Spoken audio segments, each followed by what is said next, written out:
Hey, it's Sarah with Loaves and Dishes, and in today's video, I'm going to be showing you how to make the super easy garlic parmesan chicken in the crock pot. It's so simple. You just dump stuff in your crock pot and let it cook for 4 to 6 hours or 6 to 8 hours. So I'm using 3 very large chicken breasts. If they were slightly smaller, you could use 4. If you were trying to feed more people, you'd want to add more chicken. And you want to season that with salt, pepper, garlic, and onion powder. You could add any additional seasonings that you wanted to. This is just what I like to use. And we're going to be adding a jarred sauce that will have more flavor and more seasonings in it. So this is just to season the chicken just a little bit. So you don't need to add too much.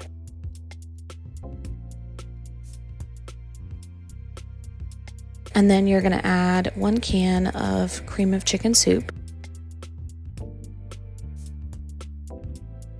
And then you're going to add a block of cream cheese. It's not a crock pot recipe until you add an entire block of cream cheese. And then you want to use a garlic parmesan sauce. I'm using the Buffalo Wild Wings one. Sweet Baby Ray's makes a garlic parmesan store sauce. There's probably a generic one. If you use the Buffalo Wild Wings sauce, just know it does have a little heat to it. I didn't mind it. My husband didn't mind it. We enjoyed it.